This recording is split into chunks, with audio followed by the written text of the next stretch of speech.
जिससे कभी भी आप welcome to the participants of this webinar. Very good afternoon to you. And on this 19th July 2020, we welcome you to this webinar where right now we are dealing with income tax certificate proceeding rules. It's a great pleasure to address you all. और कभी भी webinar के दौरान मैं कोई ऐसी बात अगर कहूँ जो आपको लगे कि उसमें कुछ इजाफा कर सकते हैं एक अलग से सेशन लेके, तो वो भी सजेस्ट कीजिएगा, या कोई अगर गलती हो जाए तो उसको भी मुझे पॉइंट आउट कर दीजिएगा, जिससे मैं ड्यूली उसको करेक्ट कर लूँगा। लेकिन कोशिश यही है कि ज़्यादा से ज़्यादा कोशिश यह रहती है कि गलतियाँ कम से कम हों। और हम लोग डायरेक्टली एक्ट और रूल से पढ़ते हैं, तो जो लैंग्वेज ऑफ लॉ है उसको बेहतर समझने की एक कोशिश हमारी रहती है। तो रूल 14 से शुरुआत कर रहे हैं, income tax certificate proceeding rules 1962। Rule 14 deals with form of notice of demand. जो नोटिस ऑफ डिमांड दिया जाता है रूल 2 के तहत of the principal rules. Principal rules का मतलब है मुख्य रूल्स, यानी कि जो सेकंड शेड्यूल में जो रूल्स हैं वो प्रिंसिपल रूल्स कहलाते हैं, जिनको हमने डिटेल में कवर किया है। तो जो नोटिस ऑफ डिमांड रूल 2 में इशू किया जाता है वो फॉर्म नंबर ITCP 1 में इशू किया जाएगा। ITCP means income tax certificate proceeding 1, which shall be in form number 57 of the income tax rules। और ये जो फॉर्म ITCP 1 है, ये फॉर्म नंबर 57 जो है इनकम टैक्स रूल्स का, जिससे वो सर्टिफिकेट ड्रा होता है, उससे मेल खाता है, उसी फॉर्म में होता है, विच में बी सो वैरिड। और फॉर्म 57 को में विविधता लाके या उसको चेंज करके as per circumstances, as the circumstances of each case में रिक्वायर, जैसे परिस्थितियां जरूरी करें उस प्रकार से उसको वैरी कर लिया जाता है। तो ये जो रूल 2 में जो नोटिस देना है वो ITCP 1 फॉर्म में देना है। ये फॉर्म्स ITCP रूल्स के अंत में सारे फॉर्म्स दिए हुए हैं, उसके जो अपेंडिक्स में है, तो मैं आपको यहाँ दिखाता हूँ। I just go to the last page so that एक बार आप एक नज़र डाल लीजिए वहाँ पर। ये लास्ट रूल इसका जो है रूल 62 है, और रूल 62 का ये अपेंडिक्स है। तो अपेंडिक्स में आप देख सकते हैं ये फॉर्म नंबर ITCP 1 है, और ये सेकंड शेड्यूल के रूल 2 से संबंध रखता है, और ये इसका प्रारूप है जो यहाँ पे दिया हुआ है। इस प्रारूप में नोटिस दिया जाना है। ये जो income tax certificate proceeding rules हैं, ये सेकंड शेड्यूल के प्रावधानों को और एक्सटेंड करते हैं, क्योंकि उनके प्रावधानों में लिखा था कि बोर्ड रूल्स बना सकता है, तो बोर्ड ने ये रूल्स बना दिए हैं, income tax certificate proceeding rules 1962, और टाइम टू टाइम इसको अमेंड भी किया जा सकता है बोर्ड के द्वारा। तो इस तरह से आप अपेंडिक्स में जाके, और ये जितने भी ITCP फॉर्म्स हैं 1, 2, 3 इस तरह से चल रहा है, और अगर आप चलते हैं तो there are number of forms. तो इन फॉर्म्स का ये स्टैट्यूटरी फॉर्म्स हैं, mind you, it is not non statutory form. जब हम ITNS कहते हैं, ITNS का मतलब नॉन स्टैट्यूटरी, यानी कि जो जिसका कोई संबंध लॉ से डायरेक्ट नहीं है, लॉ ने उसको प्रिस्क्राइब नहीं किया हुआ है। लेकिन ये जो फॉर्म्स हैं ITCP, ये सारे स्टैट्यूटरी फॉर्म्स हैं, और इसलिए इनका इस्तेमाल करना आवश्यक है। इनके इस्तेमाल के बिना जो कार्रवाई है वो नहीं हो सकती है, या गलत कार्रवाई भी कही जा सकती है।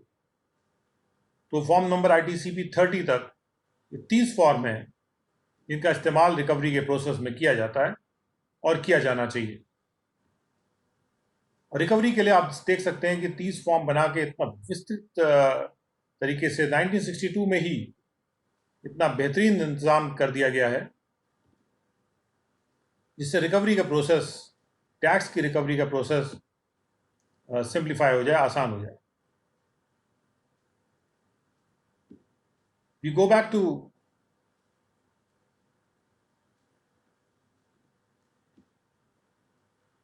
Rule 13, or Rule 14, where we were, and then we go to Rule 15 because we have completed Rule 14. अब Rule 15 में एक आ जा रहा है, और ये Part 3 है income tax certificate proceeding rules का, यहाँ से शुरू होता है. Where in the course of investigation made under Rule 11 of the Principal Rules, जहाँ भी प्रिंसिपल रूल्स के तहत कोई इन्वेस्टिगेशन हो रहा है, उसके कोर्स में यानी उसके रास्ते में the tax recovery officer satisfy हो जाते हैं, the TRO is satisfied that the property is subject to mortgage और चार्ज. वो जो प्रॉपर्टी है वो उसका मॉर्गेज की गई है, या वो दूसरे ढंग से प्रतिभारित की गई है, यानी या तो उसके अगेंस्ट लोन ले लिया गया है, किसी तरह से कोई बोझ उस पर डाल दिया गया उस प्रॉपर्टी पे, जहाँ ये TRO इस बात से सेटिस्फाई होते हैं. बस ये है कि ऐसा मॉर्गेज या चार्ज नहीं होना चाहिए जिसका रेफरेंस सेक्शन 281 में, या सेक्शन 281 यानी जब हम सेक्शन की बात करते हैं तो इनकम टैक्स एक्ट के सेक्शन की बात करते हैं, या जो रूल 16 में जो वर्णन है मॉर्गेज का, उस तरह का मॉर्गेज नहीं है, उसके अलावा कोई मॉर्गेज है. और ये जो मॉर्गेज या चार्ज है वो ऐसे पर्सन के फेवर में है, in favour of some person not in possession, जो कि पोजेशन में नहीं है उस प्रॉपर्टी की. प्रॉपर्टी पोजेशन में किसी और के है, लेट्स से डिफॉल्टर के पोजेशन में है, और it has been mortgage to another person, या a charge has been created in favor of some person who is not in possession of the property. और जहाँ पर TRO फिट समझते हैं and thinks fit to continue the attachment, कि attachment को continue रखा जाना चाहिए, he may do so subject to such mortgage और चार्ज, और उस अटैचमेंट को वो उस mortgage या चार्ज के अधीन कंटिन्यू रख सकते हैं. तो यहाँ पे कंटिन्यूएंस ऑफ अटैचमेंट है subject to the claim of the encumbrancer. Encumbrancer मतलब वो है व्यक्ति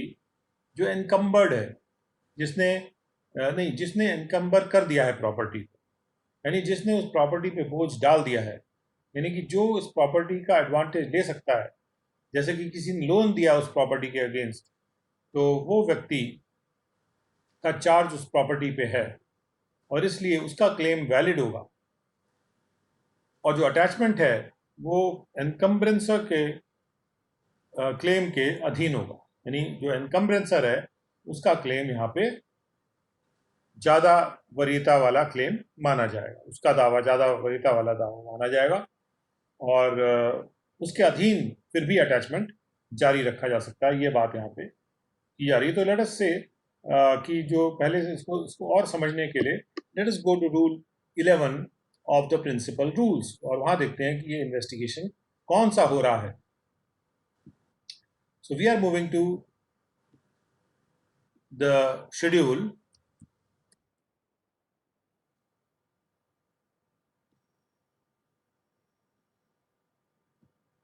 हम लोग शेड्यूल में जा रहे हैं, और शेड्यूल में जाके वहाँ पे we will search for the schedule, so chapter wise करके, and then we'll search for the schedule, and schedule is on the last page, so we go to the last page, and here we are, and we go to the second schedule, and we go to rule 11 thereof. So rule 11 यहाँ पे है जो हमने पढ़ा था.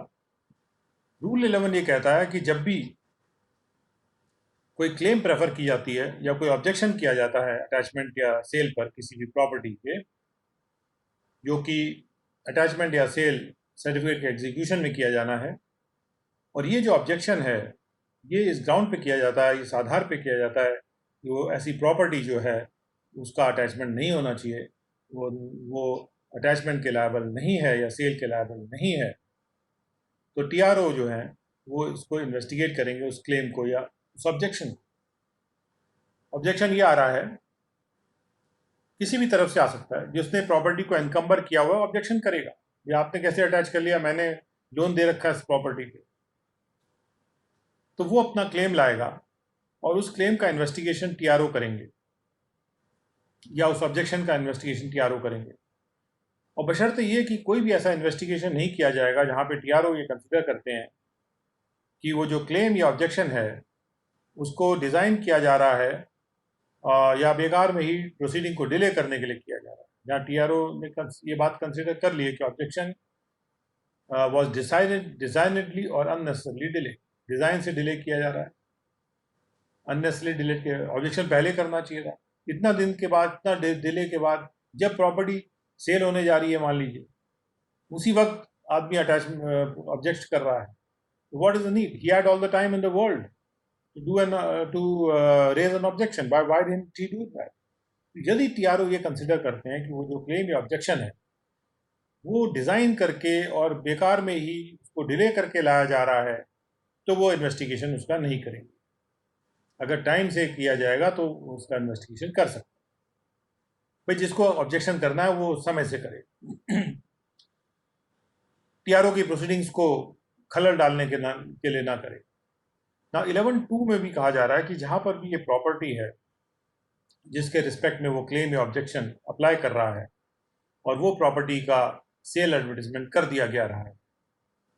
यानी कि TRO ने उसका सेल एडवर्टीजमेंट कर दिया गया था,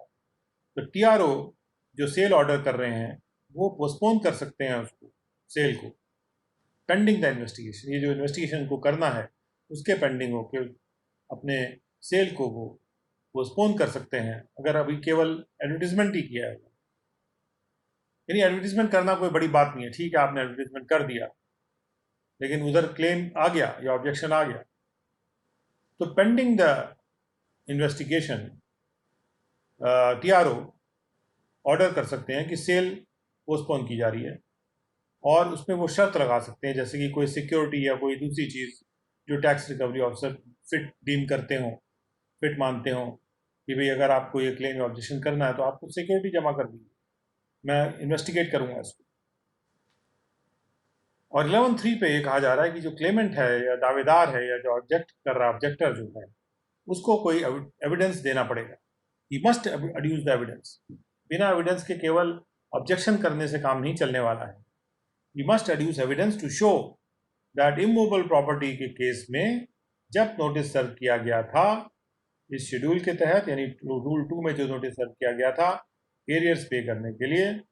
या अगर इमूवेबल प्रॉपर्टी है तो अटैचमेंट के दिन उसका खुद का कोई इंटरेस्ट था या वो पोजेशन में था उस प्रॉपर्टी इन क्वेश्चन, इस टाइप का कोई एविडेंस उसको, अगर इमूवेबल प्रॉपर्टी है तो जिस तारीख में नोटिस दिया गया उस तारीख में उसका कोई इंटरेस्ट था, या अगर मूवेबल प्रॉपर्टी है तो अटैचमेंट के दिन उसका कोई इंटरेस्ट था, उसको इस बात का एविडेंस एड्यूस करना। And if he adduces this evidence then an investigation can be done. और 11(4) में भी कहा जा रहा है, because rule 11 is a rule about investigation of claims and objections. तो जहां पर इन्वेस्टिगेशन करने के बाद टीआरओ ये संतुष्ट हो जाते हैं कि उन कारणों की वजह से जो कि उस क्लेम या ऑब्जेक्शन में लिखे गए हैं कि वो जो प्रॉपर्टी है वो उस तारीख को डिफॉल्टर के पोजीशन में नहीं थी या किसी ऐसे पर्सन के पोजीशन में नहीं थी जो उसका ट्रस्टवर्दी पर्सन है, उसके ट्रस्ट में, उसके पोजीशन में हो, जिसके ऐसे पर्सन के भी पोजीशन में नहीं थी, या वो किसी टेनेंट के भी ऑक्यूपेंसी में नहीं थी उस पर्सन के, डिफॉल्टर के, या किसी दूसरे पर्सन के पोजीशन में नहीं थी जो उसको रेंट दे रहा है, यानी डिफॉल्टर को रेंट दे रहा है, या फिर डिफॉल्टर के पोजीशन में तो है प्रॉपर्टी उस तारीख को, लेकिन being in the possession of the defaulter at the said date, it was so in his possession not on his own account or as his own property. उसके पोजेशन में वो प्रॉपर्टी अपने नाम की वजह से, अपने वजह से नहीं है या अपने प्रॉपर्टी होने की वजह से नहीं है, बल्कि वो किसी दूसरे के लिए प्रॉपर्टी ट्रस्ट में होल्ड कर रखी है उसने, या पार्टली अपने लिए है, पार्टली किसी दूसरे पर्सन के लिए है। इस तरह भी अगर प्रॉपर्टी है, पार्टली ही उसके अपने पोजेशन में है, तो ऐसे केस में जहाँ पर प्रॉपर्टी पोजेशन में नहीं है या पार्टली पोजेशन में है, तो जो टैक्स रिकवरी ऑफिसर है एक ऑर्डर करेंगे कि उस प्रॉपर्टी को रिलीज करते हुए, जो अटैच किया था उसको रिलीज करते हुए, wholly or to such extent as things fit, या तो पूरी तरह से रिलीज करते हुए, या फिर उस हद तक जिस हद तक वो उसको फिट समझते हैं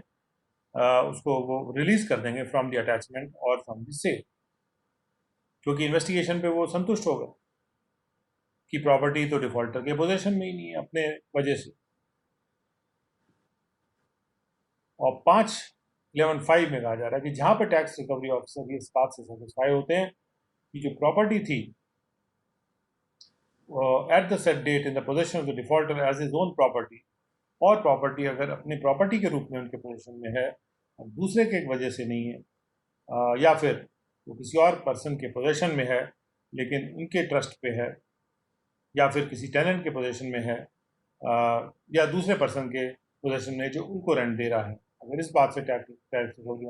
ऑफिसर सेटिस्फाई होते हैं तो वो टैक्स रिकवरी ऑफिसर डिसअलाउ कर देंगे जो क्लेम या ऑब्जेक्शन किया गया है। तो 4 में उसको एक्सेप्ट कर लेते हैं क्लेम ऑब्जेक्शन को, 11(5) में उसको डिसअलाउ कर देते हैं।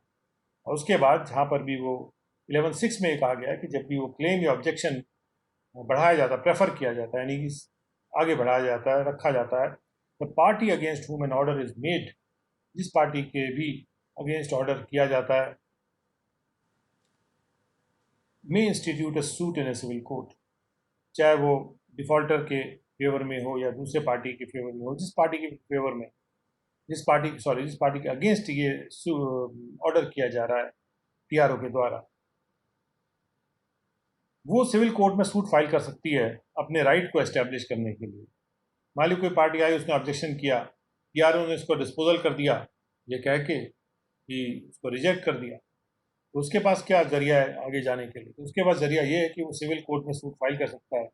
अपने अधिकार को स्थापित करने के लिए, विच ही क्लेम्स टू द, जो भी अधिकार वो क्लेम कर रहा है कि उस प्रॉपर्टी पे जो विवादित प्रॉपर्टी जिसको कहा जाएगा, but subject to the result of such suit, लेकिन उस सूट के रिजल्ट के अधीन जो टीआरओ का ऑर्डर होगा वो कंक्लूसिव होगा। कंक्लूसिव होगा मतलब क्या ये है कि उसकी कोई और अपील फाइल नहीं हो सकती, बस सूट इसमें फाइल होगा। अगर सूट इस पर्सन के फेवर में आ जाता है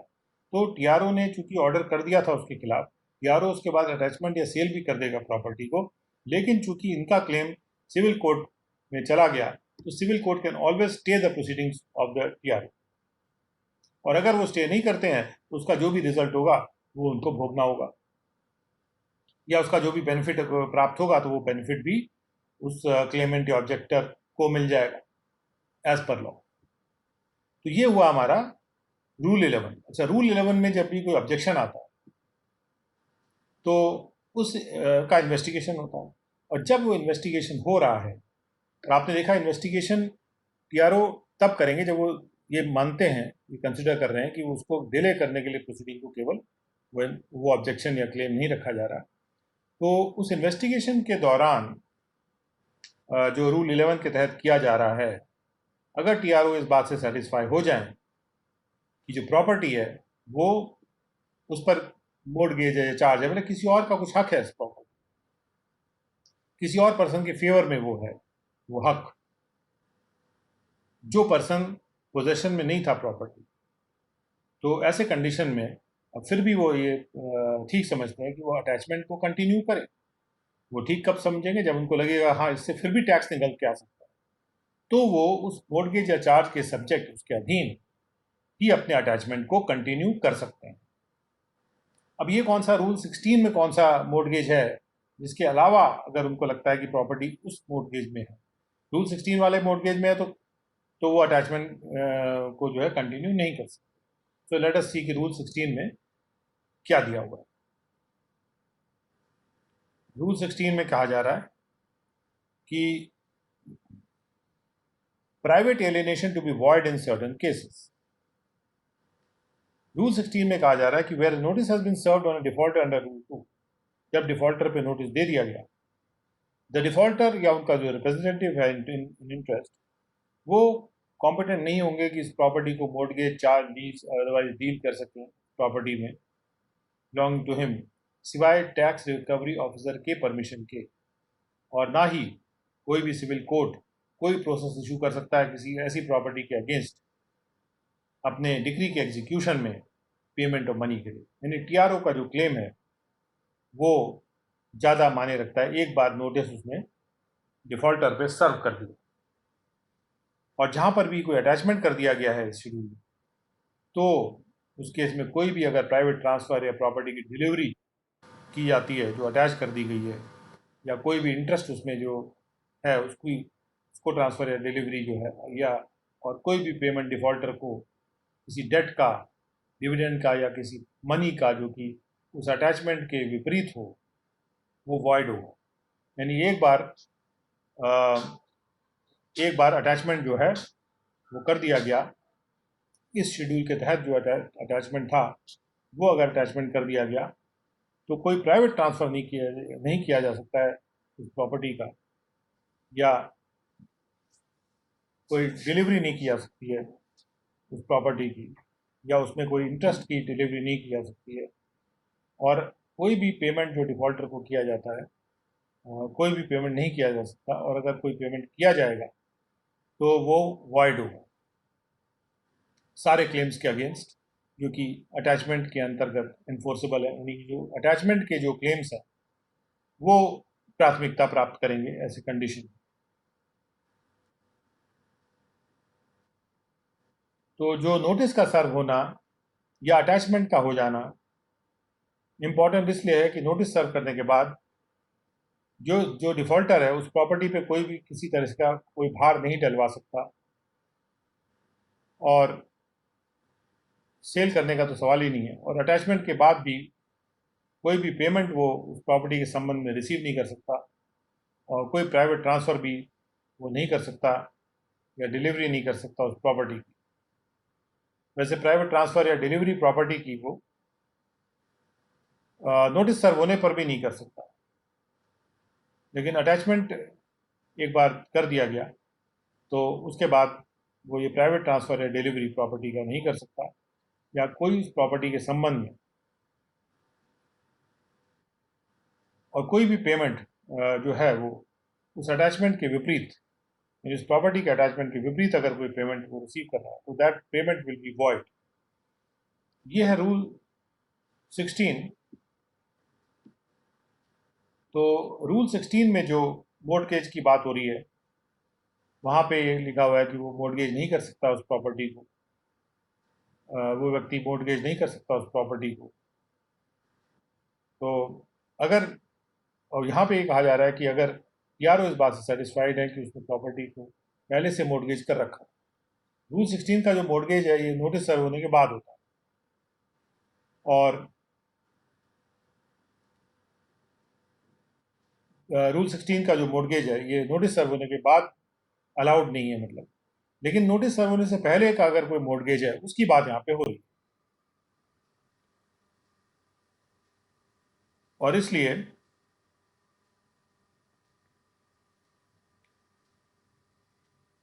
यहाँ पे ये कहा जा रहा है कि जो इन्वेस्टिगेशन के कोर्स में, इन्वेस्टिगेशन के दौरान अगर टीआरओ सेटिस्फाई हो जाते हैं कि कोई मोर्टगेज या चार्ज पहले से एग्जिस्ट कर रहा है, और उसके बावजूद अगर वो अटैचमेंट को कंटिन्यू करना चाहते हैं तो कर सकते हैं, लेकिन वो जो कंटिन्यूएंस है अटैचमेंट का वो उस मोर्टगेज या चार्ज के अधीन होगा।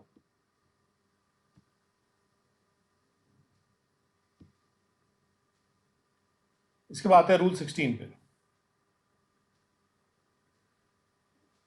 रूल 16 में कहा जा रहा है कि for the purpose of ascertaining the matters to be specified in the proclamation of sale, इस बात को पता लगाने के लिए, ये असरटेन करने के लिए कि जो सेल का प्रोक्लेमेशन है, सेल की जो घोषणा है, उसमें क्या मैटर स्पेसिफाई होने चाहिए। जो टीआरओ है वो सम्मन कर सकता है किसी भी व्यक्ति को। द टीआरओ में सम्मन any person whom he thinks necessary, जिनको वो ज़रूरी समझता है टू सम्मन करने के लिए, and may examine him in respect of any matters, और उसको वो एग्जामिन कर सकता है किसी भी मैटर्स के रिस्पेक्ट में which are relevant to the proclamation, जो प्रोक्लेमेशन के लिए रेलिवेंट होंगे, and require him to produce any document in his possession or power relating thereto, और वो ज़रूरी कर सकता है कि वो व्यक्ति कोई डॉक्यूमेंट प्रोड्यूस करे जो उसके पोजेशन में है या उसके पावर में है, और वो डॉक्यूमेंट उस प्रोक्लेमेशन से रिलेटेड है। जब उसको टीआरओ को कोई प्रोक्लेमेशन करना है सेल का, तो उसके पहले उसको कुछ मैटर्स असरटेन करने की ज़रूरत पड़ सकती है कि मैं कौन से मैटर स्पेसिफाई करूँ सेल में, यानी प्रॉपर्टी के बारे में लेटर्स से कुछ डिटेल लिखना है जो उसके बाद नहीं है। तो अपने प्रोक्लेमेशन को कंफर्म करने के लिए या परफेक्ट बनाने के लिए जो टीआरओ है वो किसी भी पर्सन को सम्मन कर सकता है, जिससे वो ज़रूरी समझता है, जिसको ज़रूरी समझता है कि सम्मन करने के लिए, और उसको उसका एग्जामिनेशन कर सकता है, यानी उसका स्टेटमेंट रिकॉर्ड कर सकता है। और किस संबंध में रिकॉर्ड करना है स्टेटमेंट उसको? प्रोक्लेमेशन के संबंध में, जो भी मैटर प्रोक्लेमेशन से रेलिवेंट है। प्रोक्लेमेशन में उसको ये घोषणा करनी है कि ये प्रॉपर्टी है जो मैं बेचने जा रहा हूँ या अटैच करने जा रहा हूँ। तो जो प्रोक्लेमेशन करता है वो, तो उसमें उसको फैक्ट्स लिखने होंगे, मैटर स्पेसिफाई करने होंगे, और अगर उसको और भी पता लगाना है, थोड़ा सा इंफॉर्मेशन गैदर करनी है कि प्रोक्लेमेशन में वो, जिससे कि ठीक से इंफॉर्मेशन को लिख सके, तो उसको सम्मन करने का भी पावर या कोई डॉक्यूमेंट प्रोड्यूस करने वाला, कराने वाला जो पावर है, वो टीआरओ को यहाँ दिया हुआ है। ये हो गया रूल 16। उसके बाद आते हैं रूल 17 पे। रूल 17 में कहा जा रहा है कि sale to be held by whom and his remuneration. कौन सेल करेगा और उसको कैसे पैसे कितना दिया जाएगा, उसको पेमेंट रिम्यूनरेशन क्या दिया जाएगा। अगर टैक्स रिकवरी ऑफिसर इस ओपिनियन के हैं that it will be more advantageous to appoint a person other than the official subordinate to him, कि जो ऑफिशियल उनके सबॉर्डिनेट है उसको अपॉइंट करने के बजाय ज़्यादा फायदेमंद होगा अगर वो किसी और पर्सन को अपॉइंट कर दें। जैसे कोई प्रोफेशनल पर्सन है जो कि नीलामी उलामी का काम करते हैं, टू सेल अ प्रॉपर्टी, एक प्रॉपर्टी को बेचने के लिए अपने सबॉर्डिनेट को अपॉइंट करने के बजाय वो किसी और पर्सन को, अगर ज़्यादा सोचते हैं एडवांटेजेस होगा उसको अपॉइंट करना, तो ही में अपॉइंट अ फिट पर्सन, वो एक फिट पर्सन को अपॉइंट कर सकते हैं फॉर द पर्पज, उस प्रयोजन से, and fix the remuneration to be allowed to, और कितनी राशि उसको दी जाएगी वो भी फिक्स कर सकते हैं फॉर रेंडरिंग सच सर्विस, ऐसी सर्विसेज को रेंडर करने के लिए, and the remuneration payable to such person shall be deemed to be the cost of the sale. और जो भी रिम्यूनरेशन जो पेएबल होगा फिक्स करने के बाद ऐसे पर्सन को, वो सेल का कॉस्ट मान लिया जाएगा। कॉस्ट मान लिया जाएगा नहीं, डिफॉल्टर से वो रिकवर हो जाएगा, लेकिन इसको फिक्स करने का जो पावर है वो टीआरओ को दिया हुआ है कि कितने अमाउंट पे वो फिक्स करना चाहते हैं रिम्यूनरेशन, वो कर सकते हैं। और 17 के बाद बारी आती है रूल 18 की। रूल 18 में लिखा है कि रिजर्व प्राइस की बात हो रही है कि it shall be competent for the tax recovery officer to fix a reserve price in respect of any property. कोई भी प्रॉपर्टी हो सिवाय agricultural produce, other than agricultural produce, उसके संबंध में टैक्स रिकवरी ऑफिसर कॉम्पिटेंट है कि वो उसमें एक रिजर्व प्राइस फिक्स करे, to be sold and order that, और ये ऑर्डर कर दें कि कोई भी बिड जो है, that any bid shall be accepted only on the condition, केवल इस कंडीशन पे बिड स्वीकार होगी, it is not less than the self reserve price, वो जो बिड है वो रिजर्व प्राइस से कम नहीं है। और ये बात वो किसी भी प्रॉपर्टी के लिए कर सकते हैं, चाहे वो मूवेबल प्रॉपर्टी हो, चाहे वो इमूवेबल प्रॉपर्टी हो, बस वो एग्रीकल्चरल प्रोड्यूस से बाहर रखा गया। तो रिजर्व प्राइस की जहाँ तक बात आ रही है, यहाँ पर थोड़ा सा डिफ्रेंशिएशन है, जिसको कि अगर आप शेड्यूल में देखें तो शेड्यूल में जो रिजर्व प्राइस फिक्स करने की बात की गई है वो इमूवेबल प्रॉपर्टी के केस में की गई है। बट यहाँ पे income tax certificate proceeding rules में ये बात भी लिखी है कि कोई भी प्रॉपर्टी हो उसके संबंध में टैक्स रिकवरी ऑफिसर कॉम्पिटेंट है रिजर्व प्राइस फिक्स करने के लिए। तो आई थिंक जहाँ पर भी कोई इसमें डिफरेंस आता है तो वहाँ वी कैन टेक इट कि रिजर्व प्राइस फिक्स कर सकते हैं even for a movable property. Rule 19, report of sale. The officer conducting a sale shall forthwith pay the entire amount received by him. जो भी अमाउंट ऑफिसर जो cell कर रहे हैं प्रॉपर्टी का, यानी कोई किसी भी पर्सन को अपॉइंट किया हुआ है, वो एक ऑफिसर है जो सेल कंडक्ट कर रहा है, शैल फोर्थविथ पे द एंटायर अमाउंट, फोर्थविथ वो उस एंटायर अमाउंट का पेमेंट कर देंगे जो उनके द्वारा रिसीव किया गया है from the purchaser of the property, property के परचेजर से जो रिसीव किया है, इनटू द गवर्नमेंट ट्रेजरी, और उसको गवर्नमेंट की ट्रेजरी में पे कर देंगे, and shall submit a full report of the sale to the tax recovery officer, और वो उस सेल की पूरी रिपोर्ट सबमिट कर देंगे टैक्स रिकवरी ऑफिसर को, कि पूरी रिपोर्ट यानी पूरी सूचना जो भी टैक्स रिकवरी ऑफिसर को दे देनी चाहिए, उसकी पूरी सूचना देते हुए रिपोर्ट सबमिट करेंगे, और जो राशि मिली है उसको गवर्नमेंट ट्रेजरी में डिपॉजिट करेंगे फोर्थविथ यानी तुरंत करेंगे। और जहाँ तक रिपोर्ट ऑफ सेल की बात हो रही है, तो वो उसके लिए कोई टाइम लिमिट नहीं है, बट उसको देना पड़ेगा, and tax recovery officer can always ask for the report कि मुझे दीजिए रिपोर्ट। सो 19 के बाद नेक्स्ट हमारा जो रूल है, तो there are about 61 rules, so but they are not very detailed rules, small rules, तो आई थिंक हम लोग इसको कवर कर लेंगे either in this session or perhaps in the next session tomorrow morning. So let us see हम कहाँ तक जा सकते हैं। रूल 20 कहता है sale proceeds not to be dispersed till sale is confirm, sale proceeds को डिस्पर्स नहीं किया जाएगा।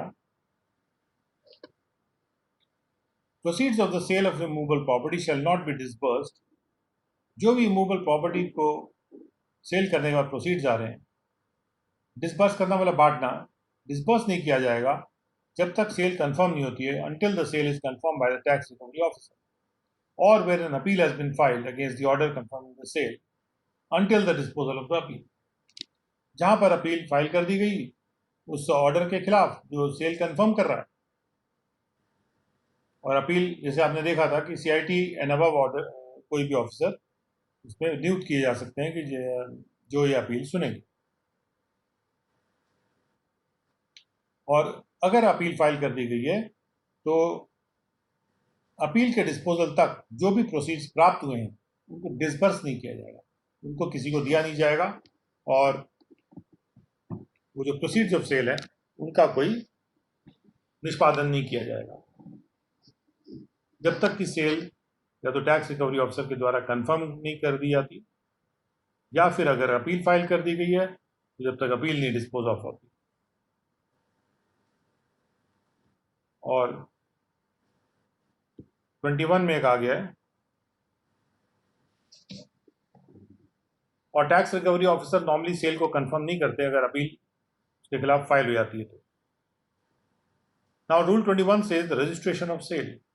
Every tax recovery officer granting a certificate of sale to the purchaser of movable property. Her tax recovery officer जो कि certificate grant कर रहा है cell का इमूवेबल प्रॉपर्टी के परचेजर को, जो प्रॉपर्टी सेल कर दी गई है सेकंड शेड्यूल के अंतर्गत,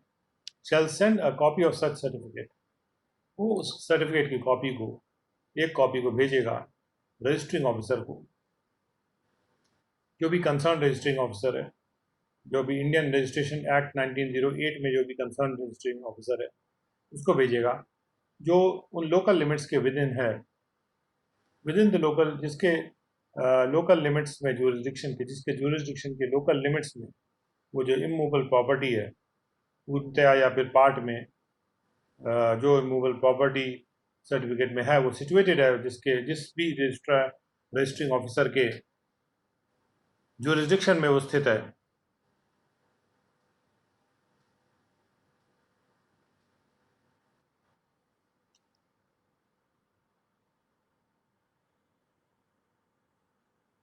वो जो रजिस्टरिंग ऑफिसर है जिसके ज्यूरिसडिक्शन में वो प्रॉपर्टी स्थित है, सिचुएटेड है, उसको एक सर्टिफिकेट की कॉपी वो भेज देंगे। और 22 में लिखा है forms, the following forms which may be so varied as the circumstances of each case में रिक्वायर। फॉर्म्स को वेरी भी किया जा सकता है, ये बात साफ लिखी हुई है, क्योंकि सर्कमस्टांसेस के हिसाब से उसकी लैंग्वेज में चेंज लाया जा सकता है। Shall be use for the purpose mention against each, जो फॉर्म नंबर है वो किस पर्पस के लिए यूज़ किया जाएगा वो यहाँ पे हर फॉर्म के बारे में लिखा हुआ है, जो ITCP 22 तक के लिए लिखा हुआ है कि वो किस किस पर्पस में यूज होंगे।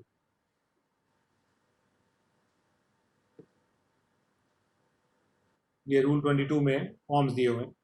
फिर रूल 23, रूल 23 से पार्ट 4 शुरू हो जाता है, income tax certificate proceeding rules 1962 का। और यहाँ पे कहा गया कि maintenance and custody while under attachment of live stock और अदर मूवेबल प्रॉपर्टी। जब भी कोई मवेशी या कोई मूवेबल प्रॉपर्टी अंडर अटैचमेंट होती है तो उसका मेंटेनेंस और कस्टडी किस प्रकार से होती है, या उस मेंटेनेंस या कस्टडी की फीस कैसे दी जाती है, या उसका सेल कैसे होता है, या उसके सेल प्रोसीड्स का डिस्पोजल कैसे होता है, इस बारे में है। लाइव स्टॉक या दूसरी मूवेबल प्रॉपर्टी के बारे में पार्ट 4। तो rule 23 says that in this part, the rules in this part relate to the movable property, जो कि एग्रीकल्चरल प्रोड्यूस नहीं है, जो एक्चुअल सीजर से अटैच होती है, attached by actual seizure under the second schedule 24। Rule 24 में कहा जा रहा है कि 24(1) says that where the property attached is of such a nature, जहां पर अटैच प्रॉपर्टी ऐसे नेचर की है that its removal from the place of attachment is impracticable, कि प्लेस ऑफ अटैचमेंट से उसका जो रिमूवल है वो इम्प्रैक्टिकेबल है, यानी कि वो अटैचमेंट की जगह से उसको हटाया नहीं जा सकता, इम्प्रैक्टिकल है, या उसका जो रिमूवल है it involves expenditure out of proportion to the value of the property, इतना ज़्यादा खर्चा है उसको रिमूव करने में जितना उसके लिए जो प्रॉपर्टी की वैल्यू से प्रोपोर्शन आउट ऑफ प्रोपोर्शन है। तो ऐसे केस में जो अटैचिंग ऑफिसर है शैल सब्जेक्ट टू एनी डायरेक्शन जो TRO में इशू किया, इन डायरेक्शंस के सब्जेक्ट जो TRO इशू करेंगे, the TRO the attaching officer जो अटैच कर रहा है वो अरेंज करेगा for proper maintenance and custody of the property at the place of the attachment, जहां पर भी इस प्लेस में वो प्रॉपर्टी अटैच हुई है वहीं पर उसका प्रॉपर मेंटेनेंस और कस्टडी का वो अरेंजमेंट करेगा। The attaching officer shall forthwith send a report of having done so to the tax recovery officer, और जो अटैचिंग ऑफिसर हैं वो forthwith एक रिपोर्ट भेजेंगे कि उन्होंने उसको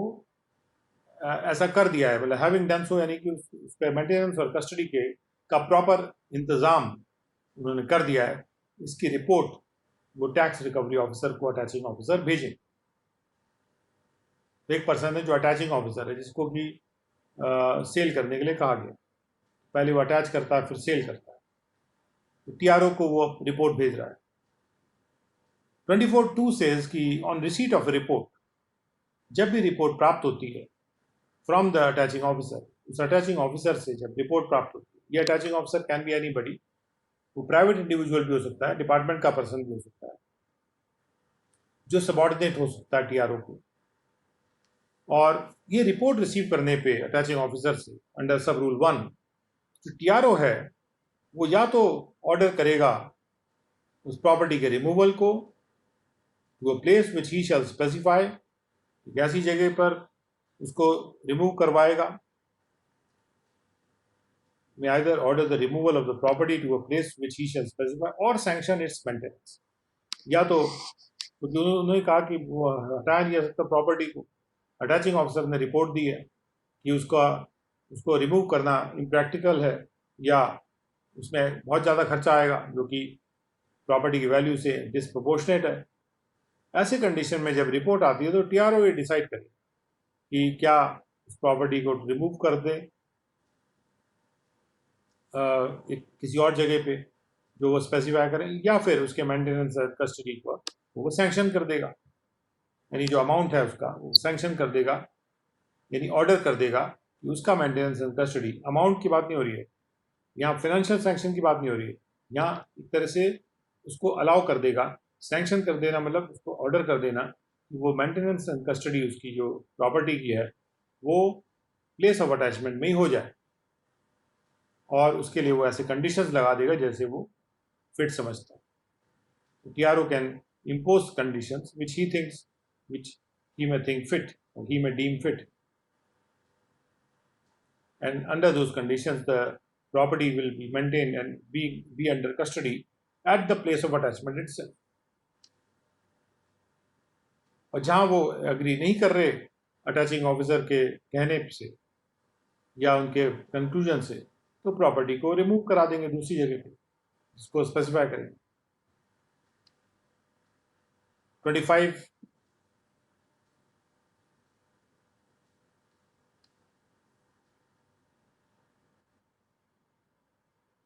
क्योंकि टीआरओ के पास और भी कारण हो सकते हैं कि उस प्रॉपर्टी को वो क्यों रिमूव करा रहे हैं वहाँ से, जहाँ पर भी वो प्रॉपर्टी है वहाँ रहने से उसका अटैचमेंट सेल नहीं हो सकता, कुछ भी वो उनके मन में बात हो कि उसको क्यों वहाँ से रिमूव करा रहे हैं। लेकिन हाँ, ये बात जरूरी है सोचना कि जो खर्चा आएगा उसमें वो इतना ज़्यादा भी ना हो कि वो उस प्रॉपर्टी की वैल्यू से डिस्प्रोपोर्शनेट हो जाए।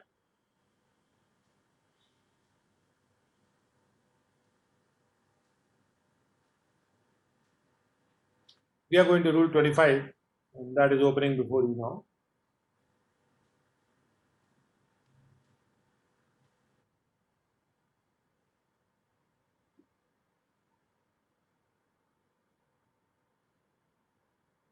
Okay, so rule 25 says that removal and custody of the property in other cases. दूसरे केसेस में प्रॉपर्टी कैसे रिमूव की जाएगी और कैसे कस्टडी में होगी, where the attached property is not kept at the place of attachment. अब अगर प्लेस ऑफ अटैचमेंट पे ही उसके मेंटेनेंस कस्टडी हो रही है, ये तो अलग मैटर हो गया। अब वो मैटर आ रहा है जहाँ पे अटैच प्रॉपर्टी वहाँ नहीं रखी हुई है जहाँ से उसको अटैच किया गया था, उसको अलग सेफ रखा गया है। It shall be kept in the custody of an officer, उसको एक ऐसे ऑफिसर के कस्टडी में रखा जाएगा जिनको हम कस्टडी ऑफिसर कहेंगे इसके बाद। Hereinafter in this part refer to as the custody officer, इस पार्ट में उसे कस्टडी ऑफिसर कहेंगे। इस पार्ट में income tax certificate proceeding rules जो सबऑर्डिनेट होगा टैक्स रिकवरी ऑफिसर एंड जिसको ऑथराइज किया जाएगा उस टैक्स रिकवरी ऑफिसर के द्वारा उस पर्पस से। तो टैक्स रिकवरी ऑफिसर किसी दूसरे ऑफिसर को जो उनके सबऑर्डिनेट है, क्योंकि इंस्पेक्टर भी हो सकते हैं या इंस्पेक्टर से भी जूनियर हो सकते हैं, उनके कस्टडी में रखेंगे। The custody officer may remove the property to the office of the tax recovery officer for custody under his own supervision. और जो कस्टडी ऑफिसर है वो उस प्रॉपर्टी को रिमूव करके टीआरओ के ऑफिस में ले आएंगे कस्टडी के लिए अपने खुद के सुपरविजन में, और या फिर टैक्स रिकवरी ऑफिसर के अप्रूवल के साथ वो ऐसे इंतजाम कर देंगे as may be convenient and economical for its safe custody, जो कि सुविधाजनक हो और ज़्यादा खर्चे वाले ना हो, कम खर्चे वाले हों, उसके सेफ कस्टडी के लिए जो भी इंतज़ाम है। With any other fit person, कि कोई और फिट पर्सन उसकी कस्टडी रख ले अंडर हिज ओन सुपरविजन, अपने खुद की सुपरविजन में। And the tax recovery officer may fix the remuneration to be allowed to such person, और टैक्स रिकवरी ऑफिसर फिक्स कर सकते हैं कि ऐसे पर्सन को कितना रिम्यूनरेशन दिया जाएगा। तो ये टैक्स रिकवरी ऑफिसर के अप्रूवल से जो इंतजाम किया जा रहा है ये कस्टडी ऑफिसर के द्वारा किया जा रहा है कि उसको किसी और फिट पर्सन के कस्टडी में रख दिया जाए अगर वो कन्वीनियंट है और इकोनॉमिकल है। इकोनॉमिकल का मतलब सस्ता है, ज़्यादा खर्चीला ऑप्शन नहीं है, और उस केस में tax recovery officer remuneration fix कर सकते हैं जो अलाउ किया जाएगा ऐसे पर्सन। 25 के बाद आते हैं 26 पर, rule 26। And rule 26 says that the property may be handed over to the defaulter notwithstanding anything contained in rule 24, 25 rule में कुछ भी कहा गया हो उसको नजरअंदाज करते हुए जो अटैचिंग ऑफिसर है या जो कस्टडी ऑफिसर है, he may with the previous approval of the tax recovery officer, TRO के प्रीवियस अप्रूवल से वो इंटरेस्ट कर सकता है subject to his right of supervision, उनका जो अधिकार है सुपरविजन का वो तो रहेगा, उस सुपरविजन के राइट के अधीन जो टैक्स रिकवरी एंट्रस्ट कर सकते हैं, कस्टडी ऑफिसर एंट्रस्ट कर रहे हैं, अप्रूवल से टैक्स रिकवरी ऑफिसर के एंट्रस्ट करेंगे, subject to his right of supervision, यानी कि जो कस्टडी ऑफिसर के राइट के अधीन अटैच प्रॉपर्टी डिफॉल्टर को दे दी जाए। Attach property to defaulter on is executing a duly stamp bond, जब वो एग्जीक्यूट करेगा डिफॉल्टर एक प्रॉपरली ड्यूली यानी रूल्स के अनुसार स्टैम्प किए गए बॉन्ड पे, यानी कि वो एक सुपुर्दनामा देगा, जिसको सुपुर्दनामा कहते हैं। प्रॉपर्टी सुपुर्द की जा रही है इसमें डिफॉल्टर को, और ये फॉर्म नंबर ITCP 23 में किया जाएगा,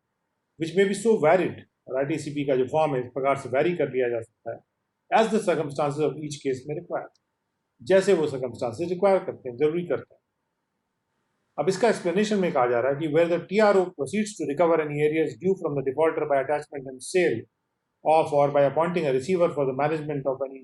movable or immovable property which is held by or stand in the name of any of the persons referred to in the explanation to subsection 1 of section 222 and which is included in the defaulter's movable or immovable property. By virtue of that explanation, the reference to the defaulter in this rule and in rules 28 to 32, both inclusive, rules 39 and 40 and rules 40 to 247,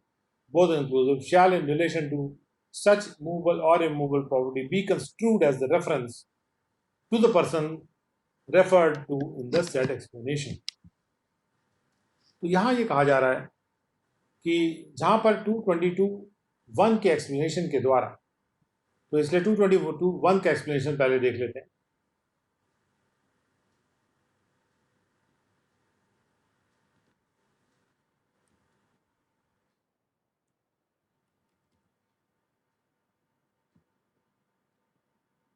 और उसके लिए हम चलते हैं rule 2222 में।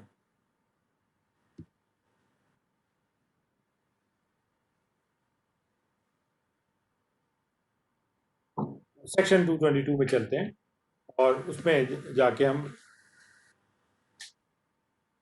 Section wise करके इसको search करेंगे। 222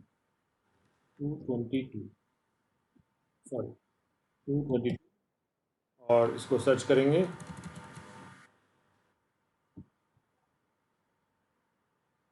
222 है certificate to tax recovery officer, हमने देखा था। और इसका जो एक्सप्लेनेशन है, उसके एक्सप्लेनेशन में ये लिखा है कि जब भी एसएससी की जो मूवेबल या इमूवेबल प्रॉपर्टी है उसने उसको ट्रांसफ़र कर दिया डायरेक्टली इनडायरेक्टली अपनी बीवी को या माइनर चाइल्ड को या अपने सन की वाइफ को या सन के माइनर चाइल्ड को ट्रांसफ़र कर दिया है, क्योंकि टैक्स से बचाना चाहता है उसको, और उसके एडिक्वेट कंसिडरेशन भी नहीं लिया, तो ऐसे केस में 222(1) कहता है कि जहाँ पर भी इस तरह का ट्रांसफ़र उसने कर दिया है तो वो ट्रांसफ़र नहीं माना जाएगा और वो एसएससी की प्रॉपर्टी मानी जाएगी। And so far as the movable and immovable property so transferred to his minor child is concerned, it shall, even after the date of attainment of the majority by such minor child, as the case may be, continue to be included in the assessor's property. Minor child जब major भी हो जाएगा तो भी उसके SSC की property में वो शामिल रहेगी, और बाकी इवन जो वाइफ के नाम पे ट्रांसफर हुई वो भी एसएससी के प्रॉपर्टी के लिस्ट में शामिल रहेगी। तो यहाँ पे रूल 26 में कहा जा रहा है कि जहाँ भी इस वजह से प्रॉपर्टी एसएससी की लिस्ट में शामिल की जा रही है क्योंकि एसएससी ने टैक्स से बचने के लिए उसको ट्रांसफ़र कर दिया था अपने वाइफ के नाम पे या माइनर चाइल्ड के नाम पे या सन के चाइल्ड के नाम पे या सन की वाइफ के नाम पे, सन के माइनर चाइल्ड के नाम पे ट्रांसफ़र कर दिया था, और उसको ट्रांसफ़र ना मानते हुए वो एसएससी के ही लिस्ट में मूवेबल या इमूवेबल प्रॉपर्टी की लिस्ट में उसको शामिल किया जा रहा है यदि, तो ऐसे कंडीशन में जहाँ पर भी टैक्स रिकवरी ऑफिसर उस प्रॉपर्टी उस एरियर्स को रिकवर करने के लिए उस प्रॉपर्टी का अटैचमेंट या सेल कर रहे हैं, जिस प्रॉपर्टी को डिफॉल्टर के मूवेबल या मूवेबल प्रॉपर्टी की लिस्ट में शामिल कर दिया जा रहा है, उस एक्सप्लेनेशन की वजह से, तो जब भी यह रेफरेंस डिफॉल्टर का आता है तो उसमें वो लोग भी शामिल होंगे जिनका रेफरेंस 222(1) के एक्सप्लेनेशन में आ रहा है। ये बात यहाँ पे क्लैरिफाई की है। सो हम लोग आए हैं रूल 26 तक। रूल 26 में जहाँ पे लिखा है कि सुपुर्द की जा रही है प्रॉपर्टी, वो इवन द डिफॉल्टर को भी सुपुर्द की जा सकती है, लेकिन इसमें अप्रूवल होगा टैक्स रिकवरी ऑफिसर का, जहाँ पे वो राइट ऑफ सुपरविजन एंट्रस्ट करेंगे कस्टडी ऑफिसर, और ये डिस्क्रिप्शन पे दिया जा रहा है टीआरओ या कस्टडी ऑफिसर की। अगर वो सोचते हैं कि प्रॉपर्टी सेफ रहेगी डिफॉल्टर के पास और उसकी देख रेख भी होती रहेगी तो fine, they can do that. So with that we come to the end of this session, and we'll continue with this income tax certificate proceeding rules from rule 27 in the next session.